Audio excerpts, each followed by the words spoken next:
திருச்சிற்றம்பலம். நம பார்வதிபதையே அரகர மகாதேவ நமசிவாயவான். அன்பர்களே, ஒரு ஊர்ல ஒரு ராஜா இருக்கார். பழங்காலத்துல அப்படித்தான கதை ஆரம்பிப்பாங்க. அந்த ராஜா ஒரு நாள் காட்டுக்கு போனார், வேட்டையாடுவதற்கு. நெடுந்தூரம் போயிட்டார். இந்த காட்டுக்கு நடுவுல ஒரு சின்ன கிராமம் மாதிரி, அதாவது ஒரு குடும்பத்தை சேர்ந்தவங்க ஒரு 10-15 வீட்டுல குடியிருக்கிறாங்க.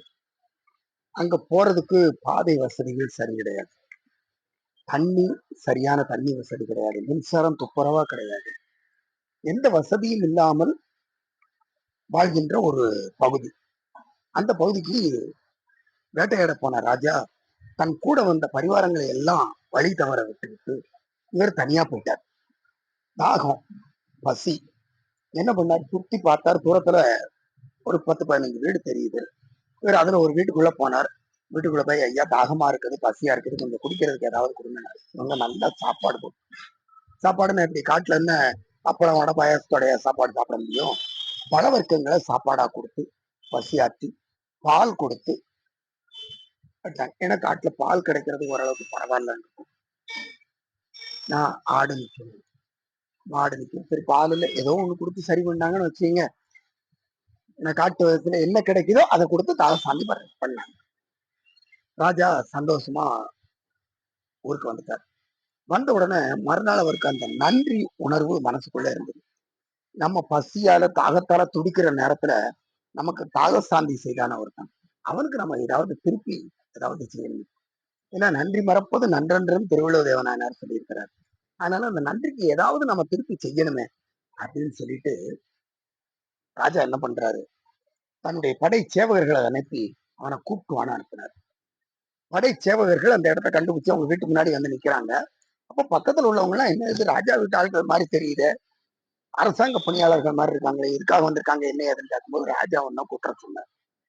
என்ன விஷயம், நேற்று ராஜா இங்க வந்தவருக்கு நீங்க ஆகாரம் கொடுத்திருக்கிறீங்க, அதனால உங்களுக்கு ராஜா பரிசு கொடுக்கறதுக்காக கூப்பிடுறாரு அப்படின்னு மட்டும் தகவல் சொல்றாங்க.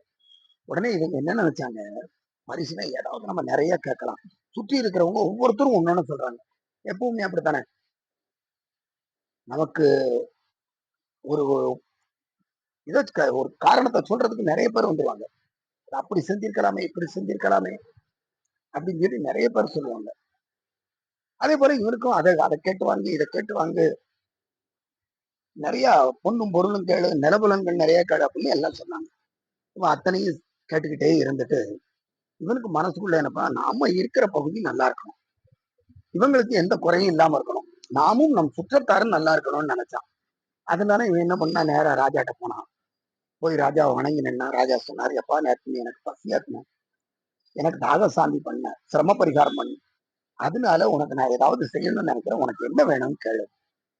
இப்ப சுற்றி இருக்கிறவங்க எல்லாம் நான் நினைக்கிறேங்க, ராஜ்யசபையில உட்கார்ந்து இருக்கிறவங்க எல்லாம் என்ன நினைக்கிறாங்க, பொண்ணும் பொருளும் கேட்பான், ராஜா அள்ளி கொடுத்துருவாரு, ஒரு ஊரை கேட்டா என்ன செய்யறது, ராஜா கொடுத்துருவாரு. ஏன்னா இப்ப என்ன கேட்டாலும் கொடுக்கக்கூடிய சூழ்நிலையில இருக்கிற இவனையே பார்த்துக்கிட்டு இருக்கிறாங்க. அப்ப ராஜாட்ட இவன் கேட்கறான், ராஜா எனக்கு ஒண்ணு வேண்டாம், நீங்க மாசத்துல ஒரு நாள் என் வீட்டுக்கு வந்துட்டு போனா போதும். ராஜாவுக்கு ரொம்ப ஆச்சரியம், என்னடா இது ரொம்ப சிறுபிள்ளத்தனமா கேள்வி கேட்கறாரு. மாசத்துல ஒரு தடவை இவன் வீட்டுக்கு நான் போயிட்டு வந்தா எனக்கு என்ன கிடைக்க போகுது, அவருக்கு தானே செலவு அப்படின்னு முடிச்சு சரியா வர்றேன்ட்டார். ஒரு நாள் ராஜா அந்த ஊருக்கு போக வேண்டிய நாள் வந்தது. ஒரு வாரத்துக்கு முன்னாடியே பரிவாரங்களோடு மந்திரி போனார் அந்த ஏரியாவுக்கு.